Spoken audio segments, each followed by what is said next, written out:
Oye País, buenas noches, oye País, yo soy Rudy González. Gracias por su compañía a esta hora, como cada noche, aquí por Color Visión.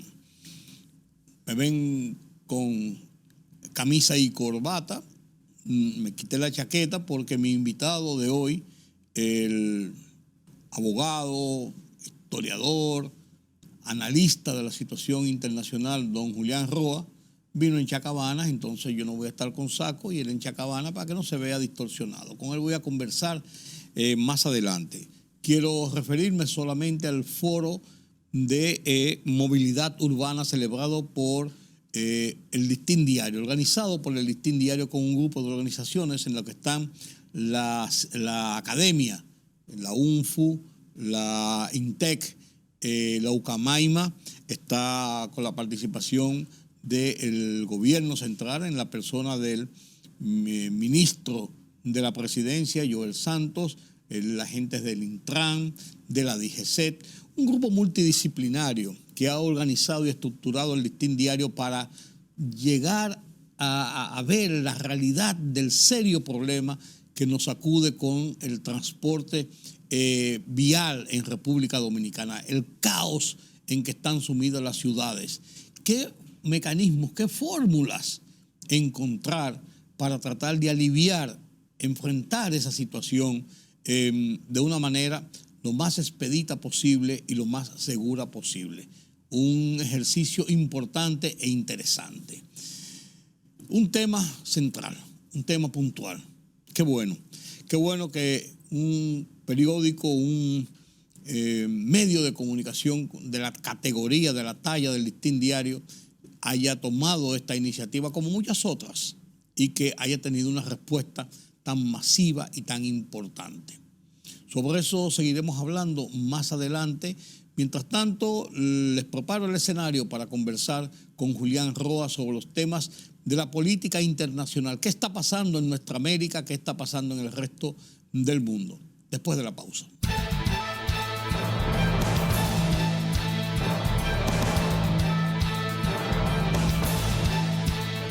Luego de un largo tiempo de espera, el presidente Luis Abinader inaugurará la próxima semana la presa Montegrande, cuyo primer Picasso para iniciar los trabajos de su construcción se remonta al año 2009. El acto inaugural este jueves 25 de enero está programado para realizarse a partir de las 10 de la mañana. Ejecutada bajo la responsabilidad del Instituto Nacional de Recursos Hidráulicos, INDRI, la presa Montegrande es financiada por el Banco Centroamericano de Integración Económica y una contrapartida del gobierno dominicano. El Ministerio de Interior y Policía anunció en un comunicado que el gobierno dotará de un seguro de vida de hasta $1 millón a los bomberos de todo el país, a quienes llamó héroes a través de la aseguradora del Banco de Reservas. Los beneficios de la nueva póliza incluyen la cobertura de hasta $700,000 adicionales de pagos anticipados por incapacidad total y permanente, de hasta $500,000 adicionales en caso de muerte accidental o desmembramiento y de hasta $100,000 adicionales para gastos funerarios. Unos 15 organismos internacionales fueron invitados a participar como observadores electorales, cuyos representantes deberán apegarse a la imparcialidad, neutralidad y no injerencia, respetando en todo momento la soberanía nacional. Las delegaciones durante su labor podrán presentar a la Junta Central Electoral cualquier anomalía recibida o detectada durante la jornada de votación. El presidente Luis Abinader designó al doctor Víctor Elías Atala Laján, nuevo ministro de Salud Pública, y a Igor David Rodríguez Durán, de forma interina, ministro administrativo de la presidencia. La disposición de Atala se produce tras la salida del puesto de Daniel Rivera Reyes para dedicarse a la campaña senatorial de Santiago de los Caballeros por el Partido Revolucionario Moderno. En tanto, Igor David Rodríguez Durán fue designado de forma interina ministro administrativo de la presidencia hasta tanto concluya la licencia tomada por el ministro José Ignacio Paliza.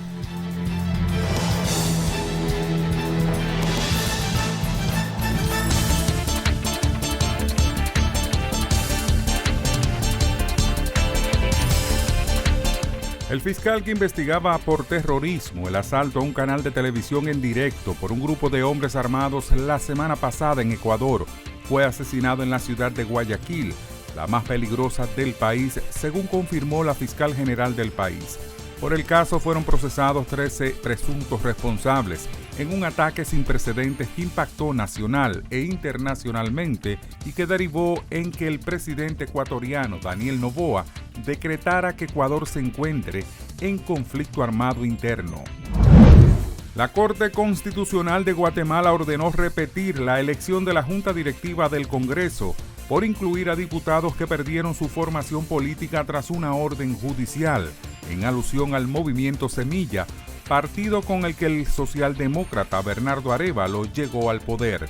El tribunal aceptó esta semana dar trámite a un amparo interpuesto por la Fundación contra el Terrorismo que censuraba la elección de la Junta Directiva en el Congreso, presidida por Samuel Pérez del movimiento Semilla.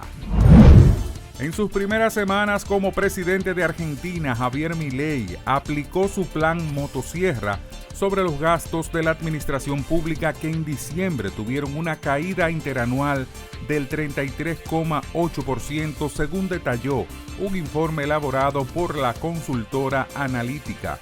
En relación con noviembre, el descenso fue del 31%. La mayor diferencia se concentró en las erogaciones en jubilaciones y pensiones, detalló. El jefe de la diplomacia de Rusia rechazó la propuesta de Estados Unidos de reanudar el diálogo sobre el control de las armas nucleares, alegando que es imposible que ocurra mientras Washington ofrezca apoyo militar a Ucrania.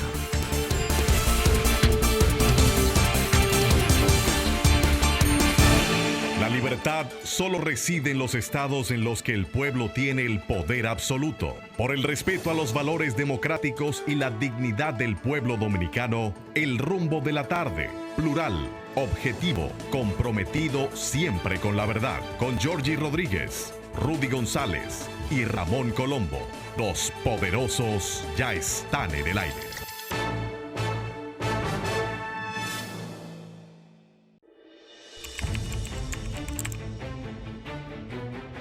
Periodismo de investigación, columnas, opinión, análisis, reportajes de fondo. Hora por hora, una completa plataforma multimedia. Periodismo con valor. Noticias horaporhora.com.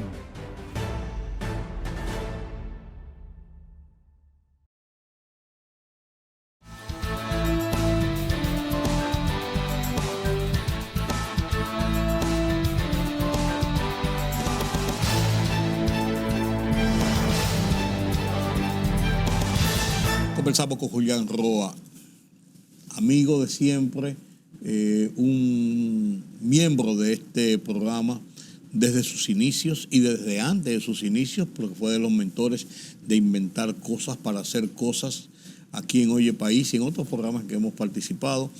Y un analista fino, detallado, historiador sobre los temas de la política internacional. ¿Qué mejor oportunidad que hablar con Julián Roa sobre estos temas que están aconteciendo en nuestra América, pero también en otras partes del mundo? Buenas noches, Julián, gracias por acompañarme. Buenas noches, Rudy, buenas noches a los amigos radioyentes. A su disposición. Tú sabes que eso de Guatemala, junto con el lío de Ecuador, pero eso de Guatemala le cuadra la cabeza a uno. Totalmente, una vergüenza latinoamericana, negablemente. ¿Cómo llegamos a eso? Bueno, usted se refiere a la toma de posesión del presidente Bernardo Arévalo. Bernardo Arévalo, claro. Y por supuesto era un ceremonial como normal, constitucional, que estaba pautado para las 4 de la tarde. Se juramentó a las 2 de la mañana. Sí. Tenga una idea. Al día siguiente. Al día siguiente. Sí. De hecho, la Asamblea Nacional, Congreso Guatemalteco, pudo conformar esa Asamblea Constitucional a las 12 de la noche. Algo inaudito. ¿Cuál es el inconveniente? Con una presión fuerte, sí, claro, internacional. Sobre todo de los organismos internacionales. La OEA, Estados Unidos y los cancilleres, claro, de América Latina. No, y Europa, y el rey. Por supuesto. todo el conflicto viene por una acusación. Guatemala tiene la forma de elección en Guatemala es con segunda vuelta, con el balotaje. Si no se saca el 45+1, hay que volver a... O si no hay una diferencia de 10 puntos. De 10 puntos entre el primero y el segundo hay que volver lugar a un balotaje. Y por supuesto, la idea de que Bernardo Arévalo, con un partido pequeño, partido reciente, el partido Semilla, haya llegado primero en segundo lugar contra Xiomara Castro, que había sido una eterna candidata, hay que decirlo. No político. Xiomara Castro era la esposa del presidente, usted recordará. Sí, claro. Presidente Álvaro Colón. Sí, Álvaro Colón. Renuncia. Se divorció, se divorcia del presidente para poder ser candidata. Esta es su tercera ocasión en que intentó hacerlo. Al no ganar, fue al balotaje y efectivamente el partido Semilla, Bernardo Arévalo, de manera particular, gana las elecciones en Guatemala, con más de un 53%. Eso te iba a decir, y holgada, no fue una cosa tampoco... No, muy, muy alejada uno del otro. Pero entonces la Procuraduría General de Guatemala acusa a Bernardo Arévalo y a su partido fundamentalmente de haber inscrito, de haber hecho un padrón sobre la base de personas fallecidas y de personas que no existían. Por lo tanto, intenta anular ese proceso electoral y anular el partido. Parece que la presión internacional fue muy fuerte y no logró que el Tribunal Superior Electoral de Guatemala anulara las elecciones, pero sí logró con el Tribunal, la Suprema Corte de Justicia, que se proscribiera el partido Semilla de Arévalo. Por lo tanto, se declarará proscrito, ilegal. Sí. Y por lo tanto, los diputados que fueron electos en ese partido, no era legítimo, como una manera de una salida, lo ha declarado independiente. Ya usted entenderá, con el presidente no pudo hacer nada porque la presión internacional era inmensa. El propio presidente Gat-Matei había dicho que solamente le entregaba a Bernardo Arévalo. ¿Qué pasa en Guatemala? Guatemala ha generado un péndulo hacia la derecha. No en este caso Bernardo Arévalo. Guatemala ha tenido desde cómicos, militares y todo tipo de... Este es como un centrista, más o menos. Este es un centro derecha, pero no está tan a la derecha. Tan a la derecha, no. Un podría estar, estuvo Álvaro Colón, estuvo la propia Xiomara Castro. Entonces, esos grupos de poder en Guatemala se han resistido a algún tipo de cambio en el manejo de su gobierno. Ya hay un presidente electo que veremos a ver cómo maneja el tema de la corrupción, el tema de la... Ya no electo, ¿no? Ya juramentado. Presidente juramentado. Sí. Apenas tiene 23 diputados de 170 y pico, 173. Sí. Le va a ser complicado. Significa que va a ser muy complicado. Tendrá necesariamente que pactar y negociar con algunos de los sectores dentro de ese Congreso, por supuesto. Pero por lo menos hay la suerte, diría yo la suerte, de que se pudo llegar a un acuerdo y se pudo lograr la juramentación, porque lo que se veía era que no se sabía cómo iba a terminar eso, de mala manera. Incluso en algo que es un ceremonial de toma de posesión con una solemnidad en todos los países del mundo. En algún momento se llegó a pensar en el sustituto. En el caso de Guatemala, quien sustituye en este caso al presidente de la República es la vicepresidenta. Pero si esta no se juramenta, entonces es el presidente de la Asamblea. Si tampoco se juramenta, entonces terminaría en manos del juez presidente de la Suprema Corte de Justicia, que es el que está oponiéndose a todas las medidas. Correcto. Y si saltamos de Guatemala y nos damos un paseíto bueno, ¿viste lo que hizo Nicaragua con los sacerdotes? Es una vergüenza también. Otra vergüenza. Pero la vergüenza es para la comunidad liberal latinoamericana. Siempre estamos muy atentos a lo que puede hacer Estados Unidos de manera incorrecta o que puede hacer la derecha, pero nadie critica cuando lo hace la izquierda. No, él le luce. Lo de Daniel Ortega es una vergüenza. Una vergüenza. Él y su esposa. Sí. En este caso han liberado, como si fuera un éxito, por presiones del Vaticano, 2 arzobispos y 23 sacerdotes. Pero lo liberó para expulsarlo del país. Sí, eso te iba a decir. No los liberó, los expulsó del país. Se da el lujo de decir quién es nicaragüense y quién no, lo cual es una locura. Una locura. Porque eso no lo decide un hombre. Bueno, pero usted preguntará, ¿y por qué no hay una presión económica sobre Nicaragua? Nicaragua ha logrado una especie de híbrido extraño y raro. Y es que ese gobierno tiene apoyo de los grupos empresariales. Los grupos empresariales hacen negocio con el gobierno de Ortega.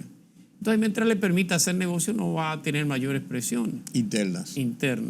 Y por supuesto los grupos de izquierda son altamente beligerantes en favor de él. En favor de él, claro, porque él viene de esos grupos y ocupa esos grupos. Correcto. Ecuador, la situación de Ecuador con este joven presidente que tiene sus días contados porque es un gobierno de transición. Así es. Una situación muy violenta y muy seria que desbordó. En 48 horas desbordó una violencia que venía escalando. Sí. Lo desbordó en 48 horas y puso al país patas arriba. Mire, Ecuador, si lo vemos en las décadas pasadas, Ecuador tuvo un líder unificador, un líder conservador, llamado León Febres Cordero. No sé si usted lo recordará. Sí, claro que sí. Usted podía ser el partido que fuera, pero León Febres Cordero era una especie de Joaquín Balaguer en la República Dominicana. A la salida de León Febres Cordero viene todo un proceso de inestabilidad en Ecuador. Y sobre todo por el tema de la inflación, el tema económico, que es el tema fundamental, o fue el tema en la década pasada, fundamental de la crisis ecuatoriana, hay que decirlo. Con la salida de León Febres Cordero se elige, usted recordará aquel famoso, muy pintoresco, Abdalá Bucaram. Que salió. Lo mismo se decía el loco. Sí, sí. El loco va para la calle, decía él. Sí. Que se parece a algunos locos que nosotros tenemos. Bueno. El loco está contento. Esos eran los medios de prensa. Sí, cantaba y tenía un disco. Abdalá Bucaram es un economista. Sí. La gente entendía que quien podía corregir el tema de la economía, sobre todo una inflación que sobrepasaba los 2 dígitos, tenía necesariamente que ser un buen economista. Pero el señor terminó haciendo un desastre.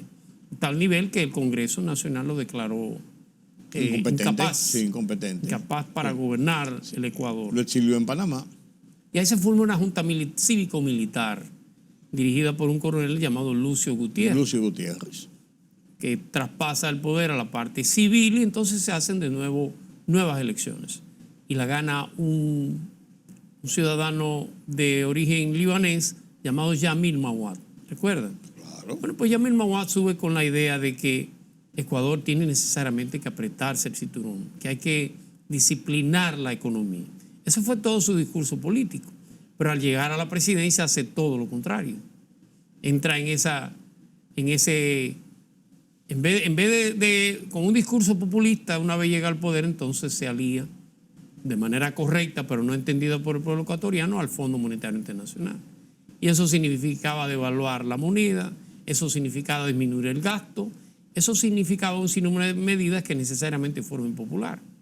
Y es destituido Yamil Mawad. Y entonces vuelve a la presidencia ya en un proceso electoral el que había sido coronel golpista, que es Lucio Gutiérrez.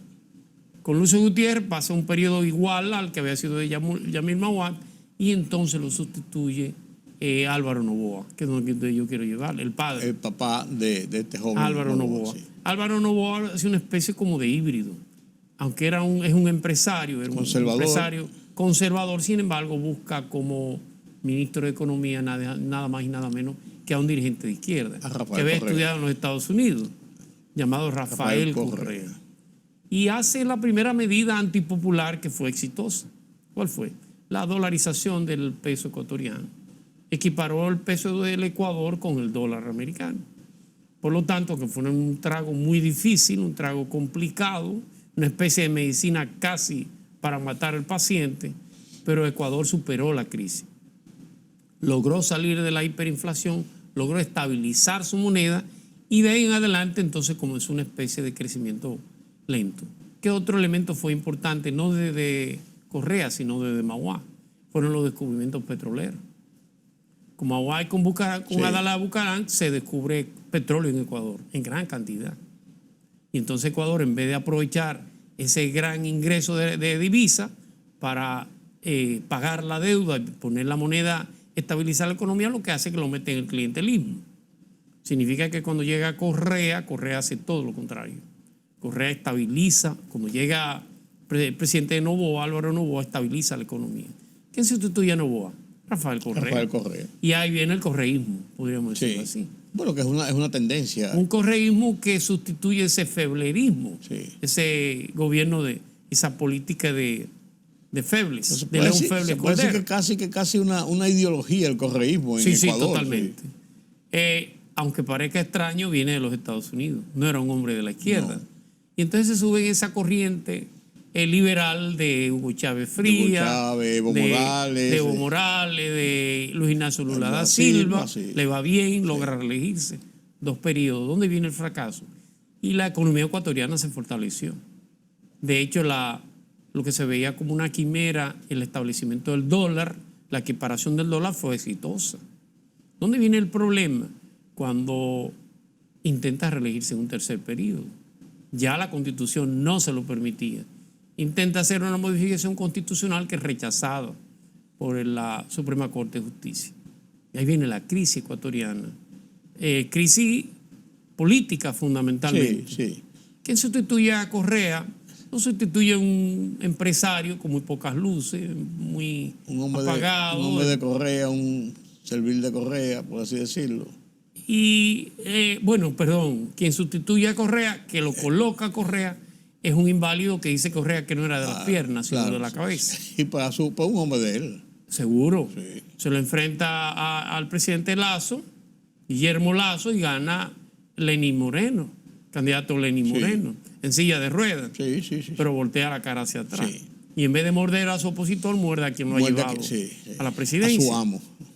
A todas las acusaciones de corrupción, terminó Correa en el exilio y tuvo un gobierno gris totalmente, un gobierno apagado en sentido general. Y da paso a Guillermo Lasso, que era un hombre esa debilidad del correísmo trae a Guillermo Lasso al poder. Un hombre también cuestionado, pero un banquero, correcto. pero sí. Pero ¿quién gana el Congreso con el correísmo?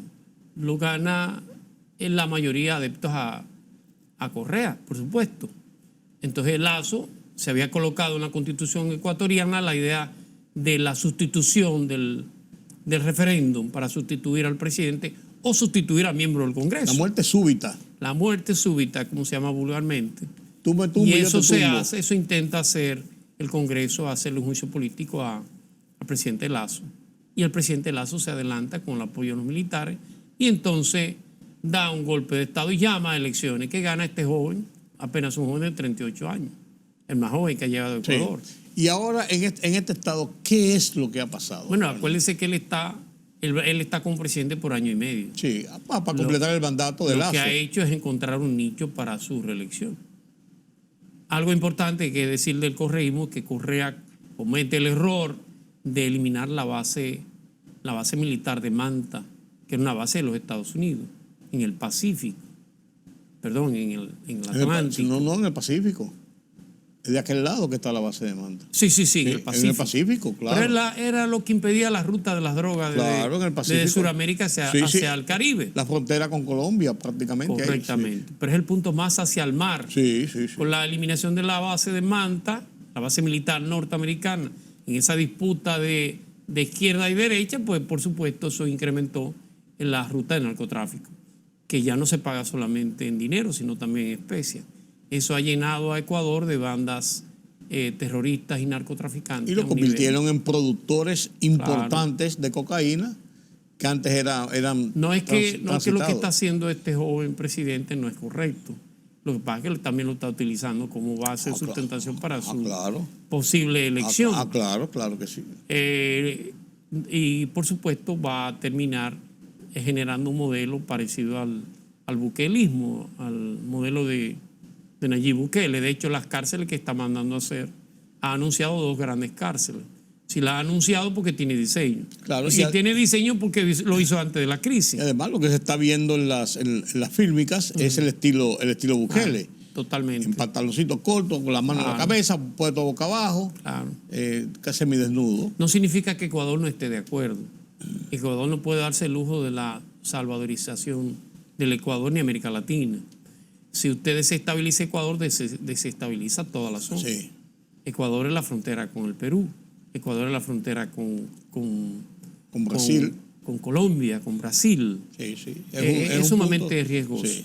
Por eso, inclusive, usted encuentra un comunicado, un enunciado de Rafael Correa, desde Europa, de Bruselas, apoyando esta decisión de Álvaro Noboa.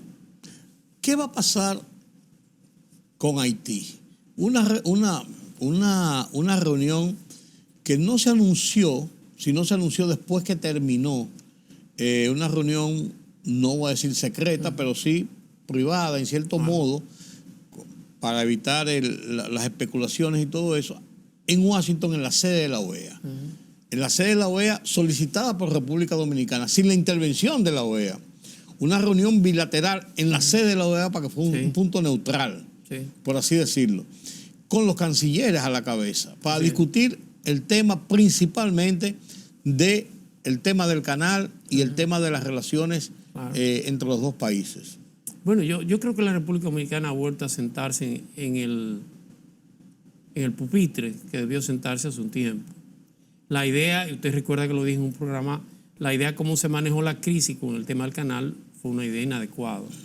Una especie de escalamiento de 0 a 100. Sí, muy rápida. Inadecuada, muy violenta, totalmente. Claro. Y por los canales no correctos. El cierre de la frontera, el cierre comercial de la frontera, el envío de tropas militares, de aviones, fue algo excesivo, innegablemente. Pero al final no obtuvo ningún tipo de resultado. Que no fue a darse cuenta que era era yendo ante los organismos internacionales de disputa, en este caso la Organización de Estados Americanos, donde podía resolverse eso. Haití no detuvo en ningún momento la construcción del canal. Al contrario, lo usó como un desafío. Correcto. No, y la idea, las acciones dominicanas unificaron el pueblo haitiano que no estaba en eso en torno a una idea nacional, una idea de patria. Claro. Yo considero que es positiva la actitud que ha asumido la República Dominicana.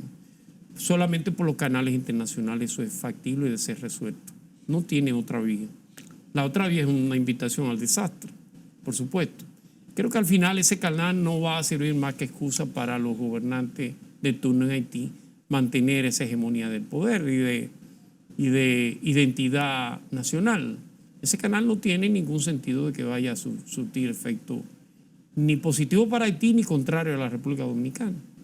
Eso sencillamente es algo que, repito, es algo que no tiene sentido. Se hizo sin ningún tipo de planificación ni de plano que haya podido ser demostrado. Y al final la única salida tendrá que ser lo que hicimos nosotros en el año 78, no sé si usted recuerda. Claro. Con el dique derivador de Pedernales. De Pedernales. Es sencillamente dividir el pan en dos. Hacer una presa con financiamiento internacional, como sea, que nos permita partir en dos el pan. La mitad del agua es de ustedes, hagan lo que ustedes quieran, pero la mitad es de agua dominicana. Y que se nos garantice que vamos a tener el agua. Al final tendrá que ser la salida. Sí. No es eso lo que quiere Haití, repito, porque la idea no es el canal. Es algo que unifique al pueblo en torno a ese desastre. Y eso lo logró. Y eso lo logró. Pudimos haber manejado la cosa diferente, pero ya lo importante es que el camino que se ha tomado es el camino correcto y es el único camino que tenemos. Claro, y eso ha bajado un poco las tensiones, no cabe duda. No cabe duda. Totalmente. Yo quiero, antes de terminar, Julián, este es un año electoral. En Estados Unidos se juegan Donald Trump y Joe Biden. Así es. En una situación que como confusa de hacia dónde va realmente el liderazgo que reclama un país como Estados Unidos.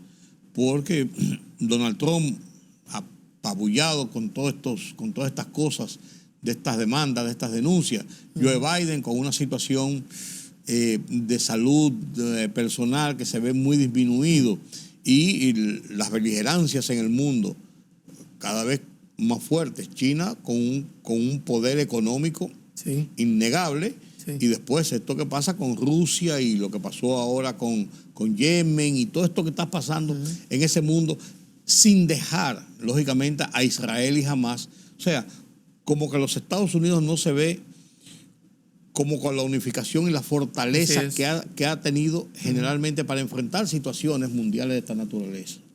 Mire, Estados Unidos va al gobierno de los vicepresidentes. Usted me dirá, ¿cómo se forma eso? El Partido Demócrata tiene que estar pensando varias veces quién va a acompañar a Joe Biden como vicepresidente. La actual vicepresidenta Kamala Harris, ha sido un fracaso. Sí. En términos de lo que podría ser complementar el trabajo del presidente. Tiene mucho que ver con la edad de él, tiene que ver con la ascendencia de ella. Ella no ha logrado jugar el rol que debió haber jugado. Mal lo han hecho algunos de los funcionarios de Biden, hay que decirlo. Sí. Ella no se ve como la mujer del Estado. No. En el caso del Partido Republicano está una incertidumbre. ¿Podrá llevar a Donald Trump? De llevar a Donald Trump, algo que a mí me luce todavía un poco cuesta arriba. Haber demostrado el establishment, todos los desaciertos de Donald Trump, sobre todo esa ocupación del Congreso, es algo que está pintido en vivo al mundo. En algún momento el establishment buscará la vía de cómo detener, por la vía judicial o por otra vía, la candidatura de Donald Trump. Ahora la pregunta es: ¿a quién coloca? Hay varios candidatos, no con un perfil muy bajo todo. El caso de Ron DeSantis de la Florida, que es extremadamente radical, ultraconservador. El caso de la ex embajadora Nikki Haley tuvo buen posicionamiento en las encuestas en algunos lugares, pero para las primarias. Sigue teniendo ese pequeño... Necesita algo que sea más norteamericano, más redneck, como dicen ellos. O sea, más... Nikki Haley es una norteamericana de origen hindú, de padres indios. Complementarían bien. Podría ser alguien con Inglaterra ahora, que es un descendiente hindú. Rishi Sunak. Sí. Todo es posible. Yo creo que en caso de no poder cambiar alguno de los escenarios, los vicepresidentes van a jugar un papel muy importante, que fue el caso de uno de los mejores presidentes que ha tenido Estados Unidos, que fue Franklin Delano Roosevelt. Pero ya su tercer periodo estaba muy disminuido. Fíjate que a quién colocan un general un héroe de guerra llamado Dwight Eisenhower. Yo creo que el establishment buscará la salida, porque ahora está muy complicado el caso de los Estados Unidos. Sí. El manejo con Taiwán es un manejo con China que hay que tomar mucho en cuenta. Es una espada de Damocles. Sí, al final Taiwán y China son una misma cosa. De hecho, en estas elecciones que acaba de ganar el Partido Independentista Taiwanés, sin embargo, el Partido de la Unificación con China sacó alrededor de un 35%, lo cual le dice que esta generación de taiwaneses no ven tan adversa una unificación con Pekín. Que eso está ahí, claro. Una cosa fueron los salidos del 49 con Chiang Kai-shek y ese terror de lo que podía ser el Imperio chino, y otra cosa son estas nuevas generaciones, sobre todo con lo que tiene que ver con el mercado entre ambos estados. Estas acciones de Estados Unidos e Inglaterra sobre los ataques de Yemen.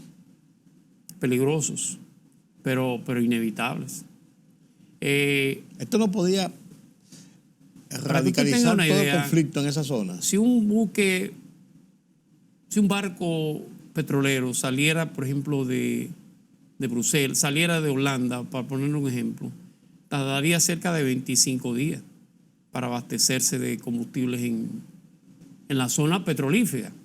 Los Emiratos Árabes, Qatar, la misma Arabia Saudita, alrededor de 25 días, con una ruta ya muy segura, una ruta muy, muy estudiada, muy navegada. Sería salir, cruzar lo que es el estrecho de Gibraltar, ¿no, verdad? Bajar todo el Atlántico, entrar al estrecho de Gibraltar, a lo que es el Mediterráneo, cruzar el Mediterráneo, entrar al canal de Suez, cruzar todo el Mar Rojo, hasta terminar en el Mar Arábico. 25 días. Pero es una ruta conocida, una ruta donde las compañías de seguro se sienten cómodas. ¿Qué pasa si esa ruta se interrumpiera, como ha pasado? Que entonces usted tendría que hacerlo a través del Cono Sur. ¿Y eso es? Eso son 30 días más. Será 30, 35 días. Usted entenderá cuánto vale un día navegando con 1000 contenedores encima. ¿Qué significa eso? Eso alteraría todo el comercio internacional, no solamente de petróleo, sino de mercancía también. Entonces, ¿qué pasa con la ruta del Mar Rojo? Que usted cruza el canal de Suez. Y si cruza el canal de Suez, va a tener a la derecha a Jordania, con un pequeño estrecho que tiene una salida al Mar Rojo. Y va a tener a Israel. Hay un puerto de Israel que se llama Eilat, que es un puerto militar. Pero si sigue caminando, bajando hacia abajo, va a encontrar todo lo que es Arabia Saudita. Y del lado contrario, del lado del oeste, va a encontrar primero Egipto, que es una zona segura, sin mayores riesgos, y va a encontrar el Sudán, que está en una guerra civil que no termina. pero que no tiene intereses en ese conflicto. Si no tiene mayor incidencia, eso te iba a decir en ese. Si sigue hacia abajo, va a encontrar a dos pequeños estados, que es el estado de Eritrea, que es una especie de... algo extraño, porque tiene una base militar de los Estados Unidos, pero tiene una base militar rusa. Sí. Y si sigue más abajo, del lado oeste, va a encontrar una república muy pequeñita que se llama Djibouti, también sin mayores... Y luego sale a lo que se llama el Cuerno del África, ¿no? A lo que es la zona de Somalia, que hace unos años te recordarán los piratas somalíes. Sí, terrible.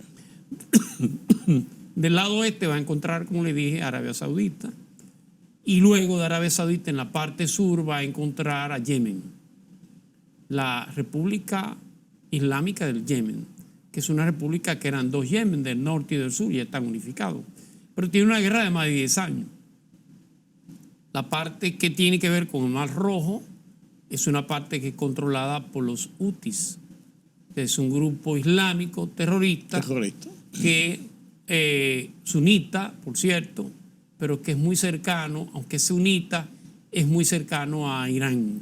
Irán es su gran apoyo, como lo es Siria también. Y está en guerra con la parte del norte, que en este caso es controlado por Arabia Saudita. Colocar en Yemen un tipo de república islámica parecida a Irán es un problema para todo el comercio petrolero. Significa que Estados Unidos e Inglaterra, que fueron los dos que atacaron, y lo podría hacer Alemania, lo podría hacer cualquiera, no se pueden dar el lujo de que esa ruta de comercio se interrumpa por ninguna razón. O sea, fue una acción necesaria, por así decirlo. Totalmente. No solamente para Occidente, sino para el mundo completo. ¿Tú crees que eso tenga repercusión en la zona? Sí, que de hecho el precio del barril de petróleo ha subido alrededor de $4. Pero los contenedores han subido de precio. Sí. Pero los seguros de navieros han subido de precio. Claro. Pero todo eso afecta a toda la zona. Necesariamente, claro, esto no cuenta con Yemen como gran estado. La parte del norte, cercana al mar Rojo, es minoría, pero es la parte más agresiva, más aguerrida. Saná es su capital y está ocupada por estos grupos hutis, que en su gran mayoría son radicales. Sí, son terroristas. Totalmente. Sí. Bueno, don Carlos, don Julián, estaba pensando en mi amigo Carlos Cuello. Mi amigo y mi hermano. Su hermano. Yo lo adoro. Yo lo sé. Siempre y cuando no haga ningún chiste. Claro. Los peores chistes de mi vida que he oído son de ese señor. Y él que siempre que hace un chiste dice, si Julián oye le va a gustar. Gracias, don Julián Roa, gracias a ustedes por haberme acompañado en este conversatorio sobre lo que está pasando en el mundo, en nuestra América, con nuestros vecinos, los haitianos de Estados Unidos, que es el eje fundamental de nuestra política y de toda esta zona y del mundo, y lo que ocurre también allá, a lo lejos, en esa parte de la Europa y de Oriente, siempre expectante. Gracias, don Julián. Gracias a ustedes por acompañarme en este conversatorio. Permítame la pausa.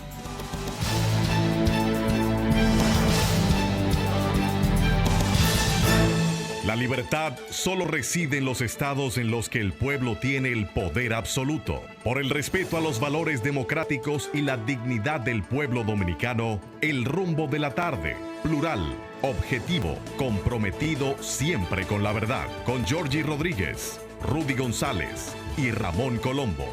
Los poderosos ya están en el aire.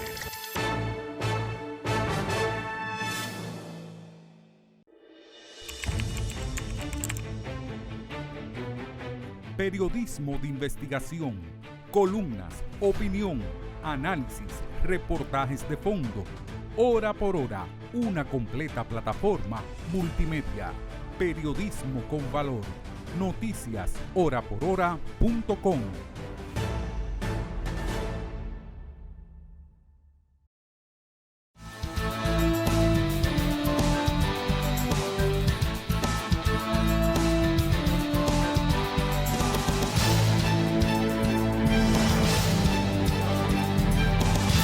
El caso de Ecuador es un caso emblemático. Es un caso emblemático, señores. Lo que está pasando es una vergüenza haber llegado a este punto, a esta situación de que las bandas en un En Haití eso es común, en África eso es común, por así decirlo, pero que aquí en plena América las bandas puedan tomar control de las calles y de los pueblos. Uno pensó que ya eso, con la desaparición de los grandes carteles de la droga en Colombia y con los controles que se le ha puesto a México, esos ejemplos, no era para volver a una situación como lo que ocurre en Ecuador.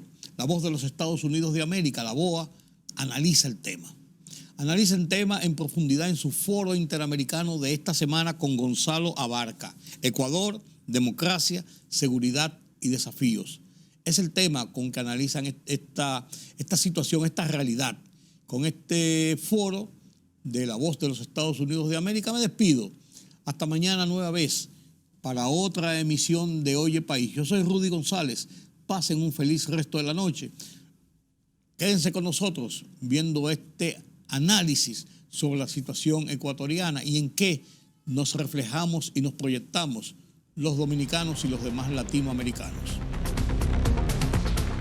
Esta semana Ecuador protagonizó uno de los mayores desafíos democráticos en su historia reciente, cuando, de acuerdo con fuentes oficiales, cientos de hombres armados secuestraron a más de un centenar de funcionarios de seguridad y decenas formaron, o más bien tomaron, por asalto al canal público TC Televisión en Guayaquil.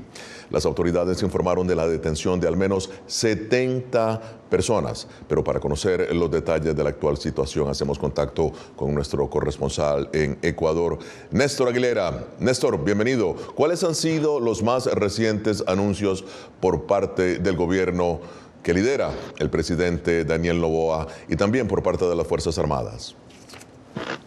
Gonzalo, quizá el que más ha llamado la atención es el diseño final de las dos nuevas cárceles que pretende construir el presidente ecuatoriano en las provincias de Pastaza, localizada en la región amazónica del Ecuador, también en la provincia de Santa Elena, localizada sobre la región litoral. Además, la situación se mantiene invariable a esta hora en cuanto tiene que ver a las cárceles del país. El día de ayer se informó que 178 personas que laboran como agentes penitenciarios y personal administrativo se encuentran en poder de privados de la libertad. Y justamente generamos esta señal a 4 kilómetros del centro de privación de libertad, que está localizado en La Tacunga, provincia de Cotopaxi, aproximadamente a 2 horas al sur de la ciudad de Quito. Hay mucha vigilancia, imposible acercarse, pero lo paradójico, Gonzalo, amigas y amigos, es que en las afueras, en la zona exterior, hay inhibidores de señal. Sin embargo, desde el interior, donde prácticamente gobiernan estas organizaciones criminales,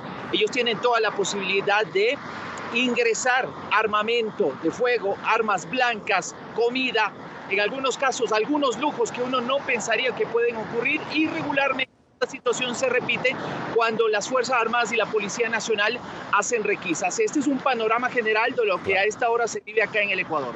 Ahora, Néstor, ¿cómo ha respondido la sociedad civil ante este clima de violencia, ¿no? Ante este clima de inseguridad? ¿Cómo ha respondido la sociedad civil por la inseguridad? Bueno, hay un apoyo unánime frente a las acciones que lidera el presidente de la República. Incluso anteanoche la Asamblea Nacional emitió un comunicado de respaldo prácticamente unánime también a las acciones. Sin embargo, ojo, que cerca de la medianoche el presidente Daniel Noboa presentó también a la función legislativa un proyecto de ley de carácter económico urgente, es decir, deberá ser tramitado en no más de 30 días, destinado a incrementar el impuesto al valor agregado, el IVA, del 12 al 15%. Esto seguramente va a generar críticas. ¿Por qué? Porque implica de alguna manera un sacrificio económico para financiar lo que ha dicho el presidente de la República, esta guerra contra las bandas criminales. Bueno, muchísimas gracias, Néstor Aguilera. Cuídate, por favor. Excelente tu trabajo desde lo que ha sido el centro de la tormenta informativa esta semana en Latinoamérica. Y ahora, para analizar el tema, me acompaña desde Ecuador la académica y analista de temas de seguridad, la doctora Carla Álvarez, la doctora María Puerta, que también es experta en temas latinoamericanos, profesora del Valencia College en Florida, Estados Unidos, y el doctor John Polga Haminovich, es profesor de la Academia Naval de Estados Unidos. Bienvenidos los tres. Doctora Álvarez, empiezo con usted. ¿Cuáles, en su opinión, son las claves, ¿no? Las claves para entender cómo Ecuador ha llegado a este conflicto armado interno, como lo ha calificado el presidente Daniel Noboa sobre los hechos recientes en la nación? Bienvenida, doctora. Hola, Gonzalo. Un saludo a los otros panelistas también y a la audiencia. Bien, para poder entender cómo el Ecuador llegó a esto, hay que saber que hay varios factores jugando, ¿no? Por una parte tenemos un COVID, una pandemia que dejó a la economía del Ecuador gravemente golpeada y con algunos indicadores sociales también muy débiles, como el empleo, por ejemplo, la atención en salud o la atención incluso en educación. Y bueno, esto afectó a la sociedad. Por otra parte, tenemos un gobierno que desmanteló el sector de la seguridad, ¿sí? Le quitó presupuesto a las cárceles, le quitó presupuesto a las Fuerzas Armadas, a la Policía Nacional, restó el número de burócratas que llevaban los registros de la gente en las cárceles, por ejemplo. Y bueno, esto contribuyó a que se pierda la capacidad del Estado para responder a las bandas. Y además tenemos un contexto de crecimiento de la criminalidad en el mundo y en América Latina, y el Ecuador se insertó de lleno en este crecimiento de la criminalidad con un Estado débil y con unos indicadores sociales también muy débiles. Se quiere un cóctel perfecto para un desafío ciudadano, para la seguridad. Exactamente. Ya. Entonces, la necesidad de la población, la falta de atención del gobierno y el interés de las bandas por cooptar a la gente generaron este cóctel que ha sido un cóctel molotov. Claro que sí. Bueno, doctora Puerta, bienvenida. ¿Qué impacto puede causar este desafío institucional en una región ya impactada, ¿no?, por el accionar de los grupos criminales? Un gusto saludarlos y a los compañeros del panel. Yo creo que lo que ha dicho la primera invitada es clave para entender cuál es el problema y cómo hay una suerte de spillover en la región, porque es una fragmentación institucional por una parte que debilita al Estado.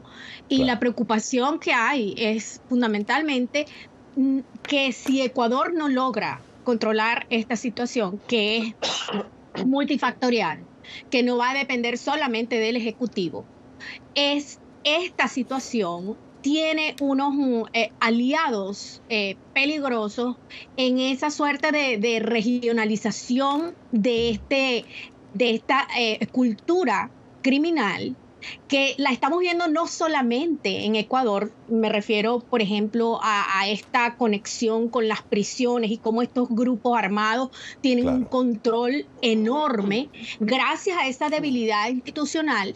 Pero quienes conocemos, por ejemplo, el caso de Venezuela, sabemos que esta es una dinámica que no es ajena a ese debilitamiento institucional. Y lo preocupante es si incorporamos el factor de la situación en Perú y, por supuesto, la conexión que hay desde el punto de vista del negocio de las drogas con los grupos activos paramilitares y guerrilleros de Colombia. Esto, como dice la primera invitada, es un cóctel explosivo. Claro. Ahora, doctor Polga, deseo retomar lo que ha dicho la doctora Álvarez, y es, entonces, ¿qué tan enraizados están los grupos del narcotráfico en la sociedad civil y también en el sistema político de Ecuador? Usted, como un experto de la Academia Naval de Estados Unidos y especialista en Ecuador. Buenos días, Gonzalo. Están profundamente enraizados. El llamado caso Metástasis, presentado por la Fiscalía a mediados de diciembre, reveló hasta qué nivel el narcotráfico ha permeado las estructuras de la justicia, de las fuerzas de seguridad del Estado. Están implicados abogados, funcionarios judiciales, periodistas, oficiales de policía y muchos otros. La corrupción está en todas partes. En el 2022, 25 oficiales de la Fuerza Aérea fueron castigados por sabotear equipos de radar que monitoreaban la actividad de bandas criminales en el país. El año pasado, la policía investigó a varios funcionarios del gobierno por vínculos con la mafia albanesa. ¿Sí? Cualquiera, además, que se enfrente a estas bandas y sus redes de corrupción están en riesgo. Basta mencionar el asesinato del candidato presidencial Fernando Villavicencio en agosto del año pasado, claro, ¿no? Después de amenazar con acabar con las pandillas. La violencia en Ecuador ha llegado a niveles pocas veces vistos. En el 2023 ese país batió su récord histórico de homicidios con 7.878, de los cuales solo se resolvieron 584 según información revelada por el propio gobierno. Continuamos el análisis con la académica y analista en temas de seguridad, la doctora Carla Álvarez, la doctora María Puerta, experta en temas latinoamericanos, profesora del Valencia College, y el doctor John Polga Hesimovich, John, profesor de la Academia Naval de Estados Unidos. Antes de continuar el análisis, vamos a ver lo que ha dicho el secretario de Estado adjunto para el hemisferio occidental, Brian Nichols, sobre lo que ocurre en Ecuador. Y es lo siguiente: extremadamente preocupado por los hechos de violencia y los secuestros en Ecuador, Estados Unidos apoya al pueblo de Ecuador. Estamos listos para proveer asistencia al gobierno de Ecuador y nos mantenemos en comunicación cercana con el presidente Daniel Noboa. John, ¿cuál es el interés o a tu juicio, qué podría ser lo que más preocupa al gobierno de Estados Unidos respecto a la situación de inseguridad actual en Ecuador y cómo los hechos recientes podrían impactar esa relación bilateral, incluyendo el supuesto caso de que las bandas criminales lograran profundizar en su avance en el país? Históricamente, Ecuador es un aliado importante de los Estados Unidos y un importante socioeconómico también. Y una guerra armada interna puede poner en riesgo la estabilidad del país, definitivamente. En términos geopolíticos, los Estados Unidos tienen un interés en cultivar aliados en la región. Sin embargo, con varios gobiernos de izquierda en la actualidad, esto ha sido más difícil. Los Estados Unidos no quieren perder la amistad, digamos, del Ecuador en ese sentido. Dicho eso, no creo que la presencia de las bandas criminales cambie fundamentalmente su relación con los Estados Unidos. Incluso creo que puede promover o dar incentivos para crear una relación más cercana de cooperación para fomentar la estabilidad y evitar una profundización a nivel regional de la crisis. Ahora, doctora Puerta, ¿ve alguna posibilidad usted de que esta situación pueda en algún momento generar un éxodo masivo de ecuatorianos al exterior? Su análisis del posible impacto en la migración del hemisferio, por favor. Justamente esa es parte de la preocupación que hay, porque antes de este recrudecimiento de la violencia criminal en Ecuador ya se estaba notando un ascenso en el número de migrantes provenientes del Ecuador a su paso por el Darién.